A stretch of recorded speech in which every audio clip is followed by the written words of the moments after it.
everyone. My name is Mike, and I'm getting over a cold, hence my extremely nasally voice. I sound like a prepubescent boy. Even more like a prepubescent boy. Anyway, this is The Bored Cyborg. Welcome back to yet another episode of What I've Watched, which is a series where I catalog the films via a video journal of types that I watched in the previous week. I talk about each film and give you guys my recommendation if I could, and just any tidbits of information I have about the movie and how I felt about it. So what do you say we jump right in with the first film that I watched?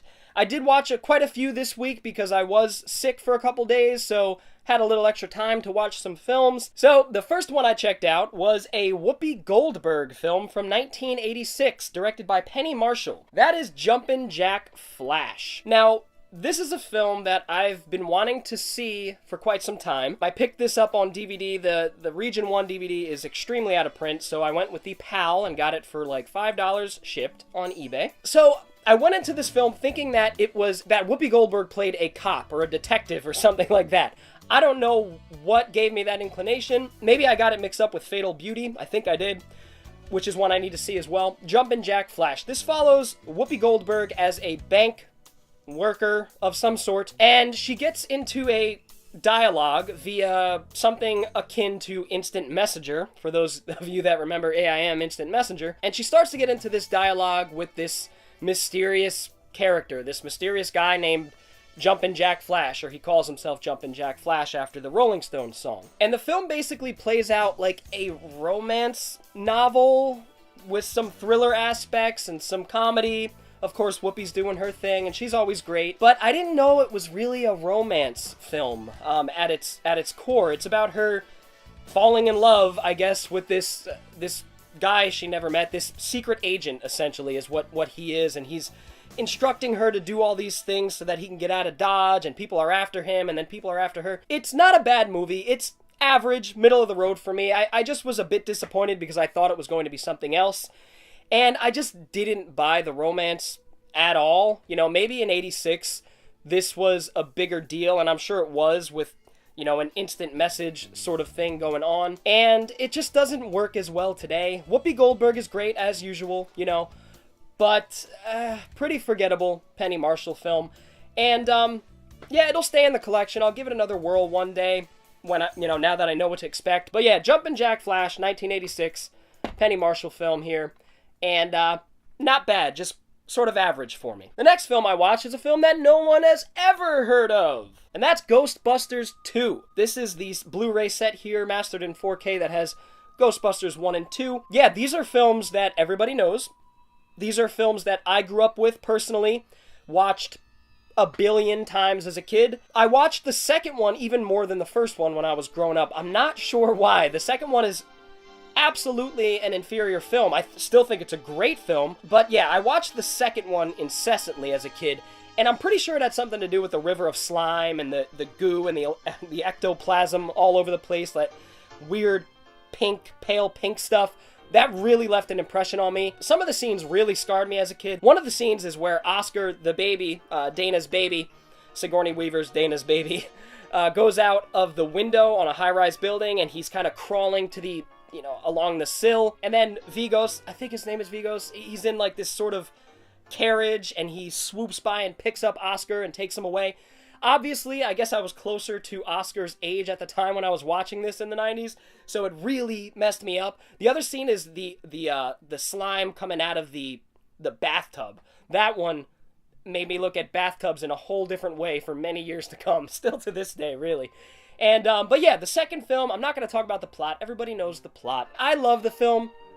It definitely pales in comparison to the first, but you still got all the guys. They're all doing their thing, except for Winston in the Scolari brothers scene in court. I noticed that he is non-existent in that scene. Actually, I noticed him in the audience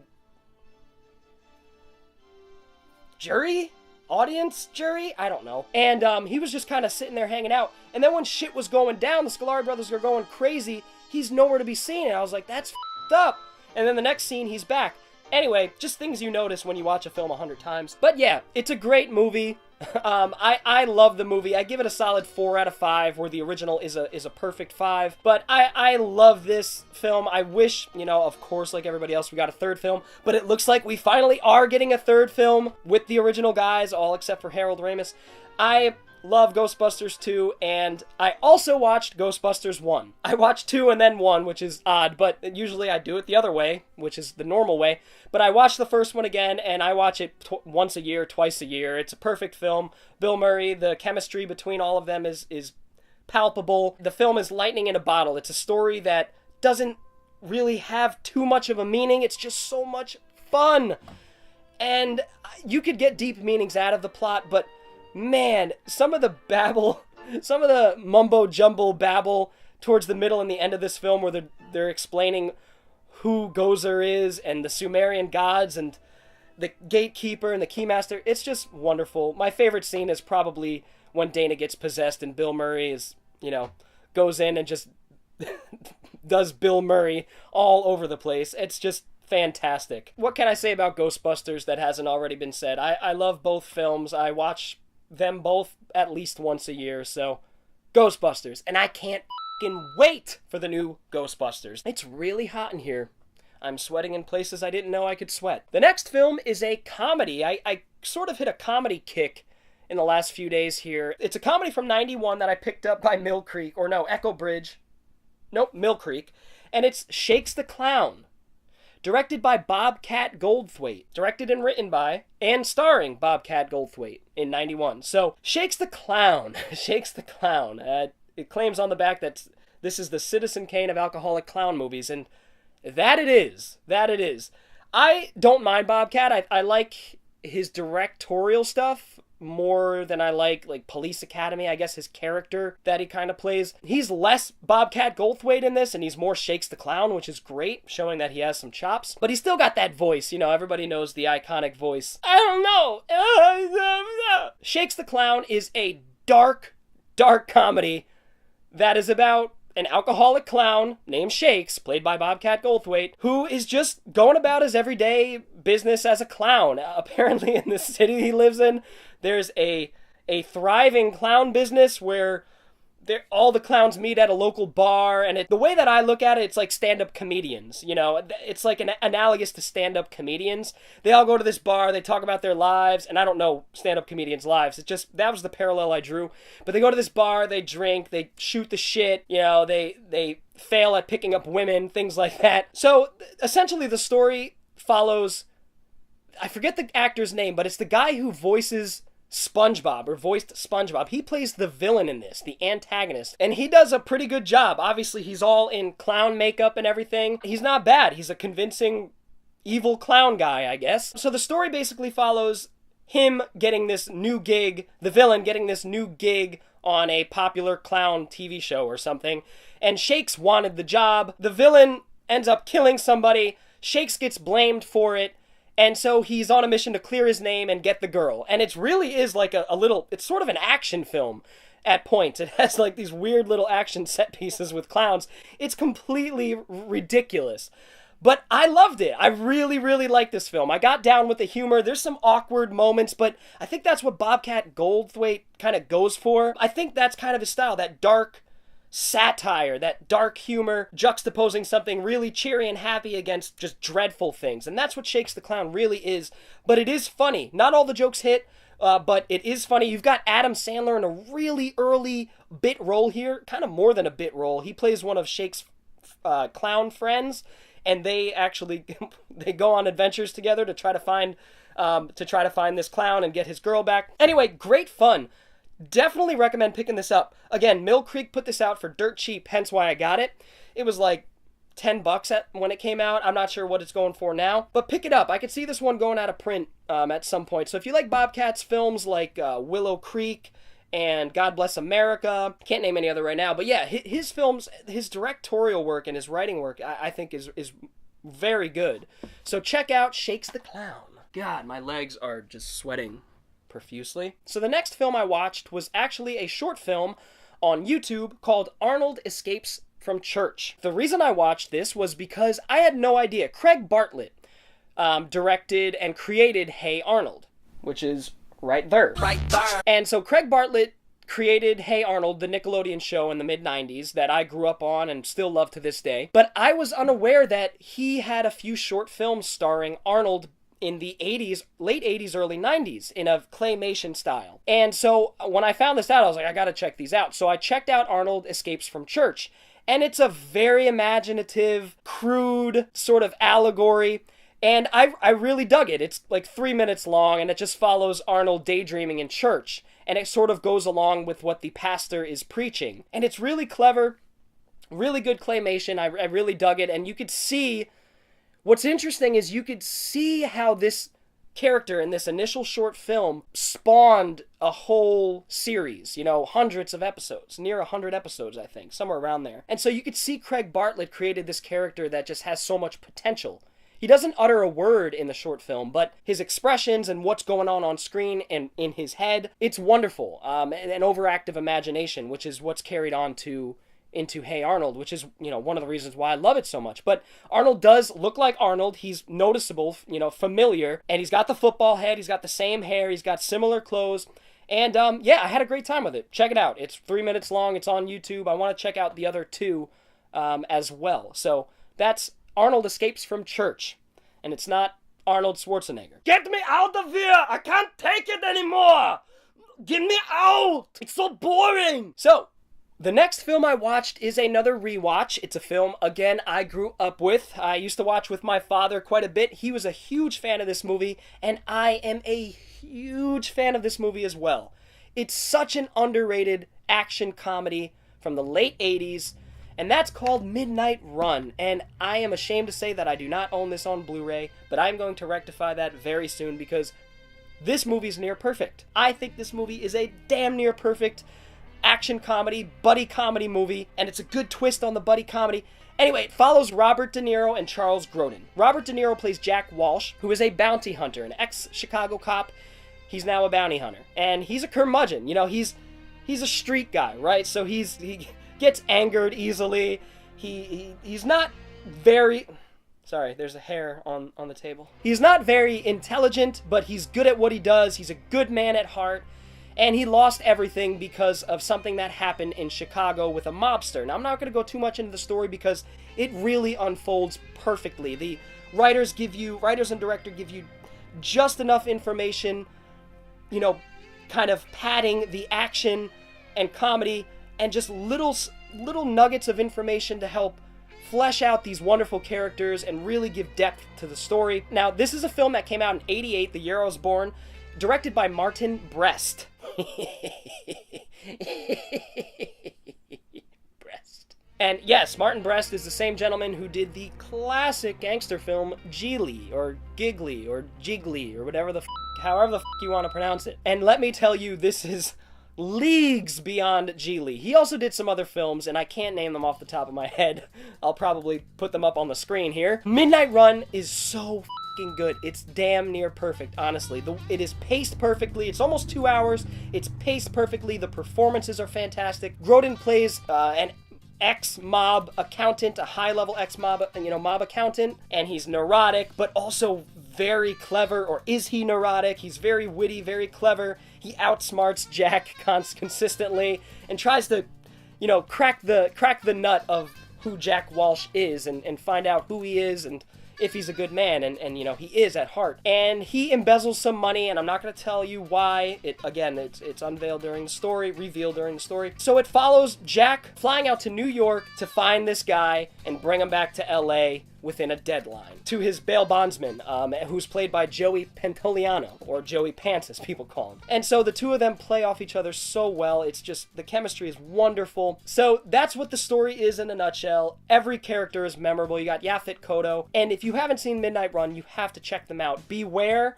there are like 3 TV movie sequels with Christopher McDonald, who is good, but he ain't no De Niro. Anyway, avoid those.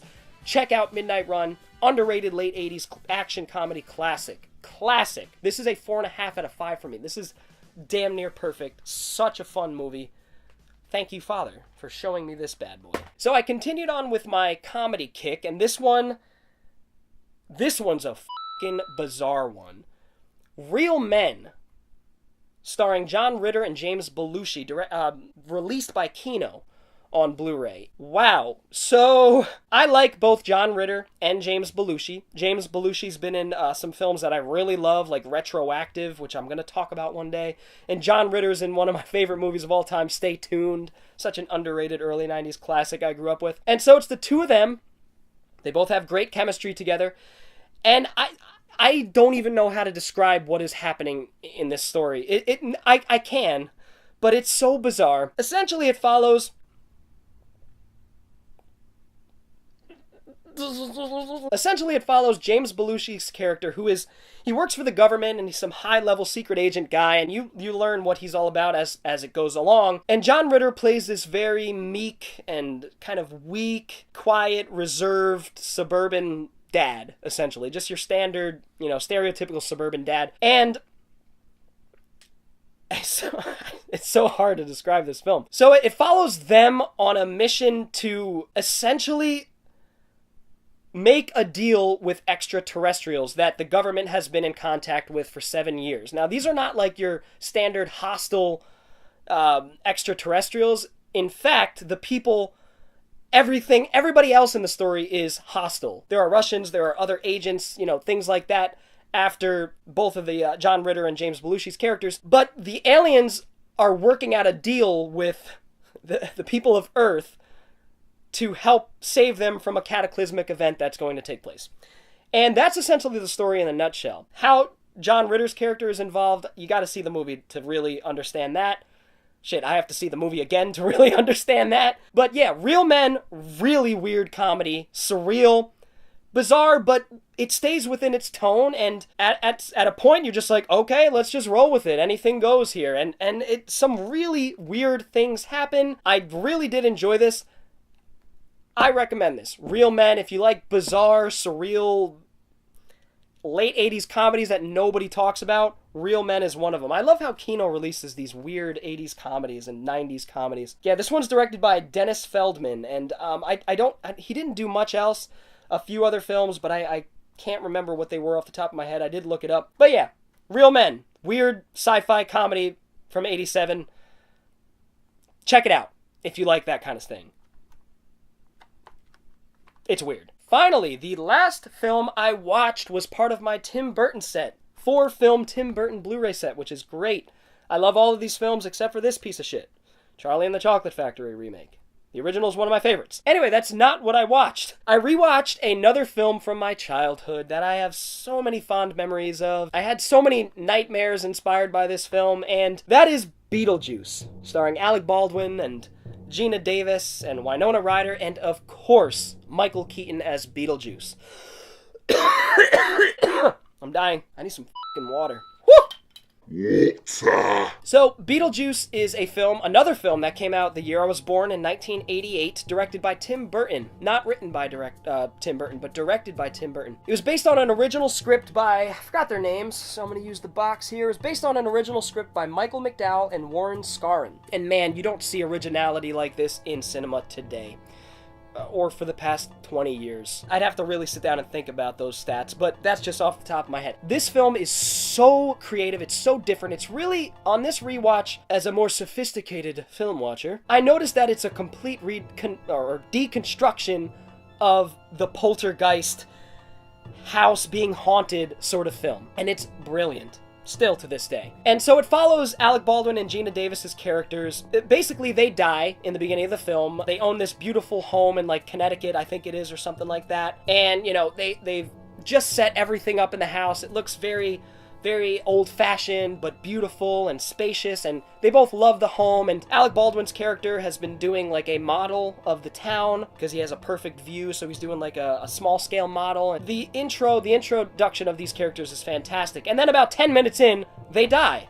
They get into a car accident and drown. So it follows them trying to figure out their way through the afterlife, and what it's all about, and what's going on, and how long do they have to be in this limbo sort of state. And so what ends up happening is people move into their house, naturally. And they don't like this. They're having an okay time in the afterlife in their home. But then there are these intruders, played by Jeffrey Jones, Catherine O'Hara from Home Alone, the mother from Home Alone, and she's Second City. She just a brilliant comedian, and Winona Ryder, the Dietz family. And all these characters are very quirky and different in their own ways, especially Winona Ryder's. And so essentially what happens is Alec Baldwin and Gina Davis's characters are trying to scare them out of the house, but it's not working.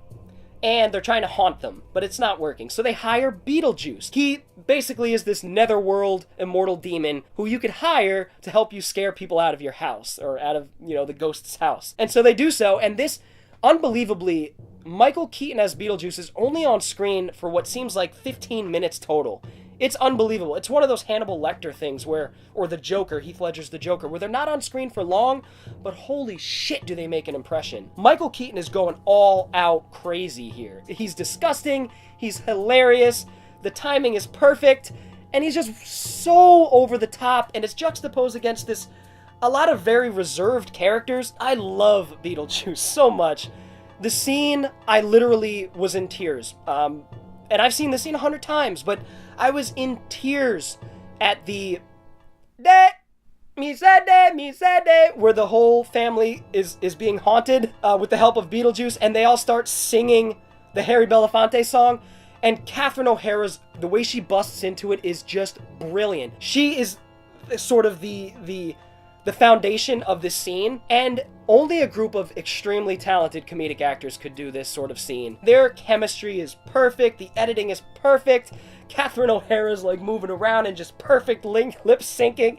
I was in tears, quite literally. Love the song, love the scene, love Catherine O'Hara in this movie, by the way. She is just wonderful. I love Beetlejuice, man. If you haven't seen Beetlejuice, what are you doing? Tim Burton is trying to get a sequel off the ground with Michael Keaton. Michael Keaton's hot right now. He's back, with Birdman and Homecoming and all these films coming out. God damn, man. I love Beetlejuice. I think I'm hitting a Tim Burton kick, so I'm going to rewatch Sleepy Hollow, which is another film I grew up with. Such an underrated film. Sleepy Hollow. Love Corpse Bride too. So that's Beetlejuice. I'm going to do a whole video on Beetlejuice, a whole review one day, because I just have so much to say about it. It's brilliant. I love it. I'm okay. I'm not sick anymore. Just a little cough. Residual. Beetlejuice. Mwah!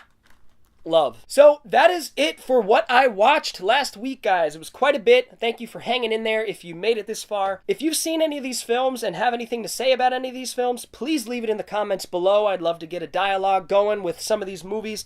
Let me know what your favorite is, if you're looking forward to seeing any of these, anything like that. Let's just have a nice little conversation in the comments. If you did enjoy the video, go ahead and give it a thumbs up. And if you're new to the channel and want to see more videos like this, feel free to hit the subscribe button, as well as the little bell for notifications. The main thing I do on the channel is movie reviews, which take quite a bit of time to produce in terms of writing and recording and editing, and I love doing them. That's the foundation of the channel. I can't wait to do more of them, and I have so many big ideas that I want to do. But I also do smaller videos that are less intensive editing-wise, things like this, what I've watched. And I also started a series recently called What's in the Bag, which essentially follows me on my journeys of picking up cheap movies at pawn shops and thrift shops and talking about them. I don't show me getting them, which is something I want to do at some point, but I just kind of talk about the films. Anyways, guys, I will see you all next time. Bored Cyborg out.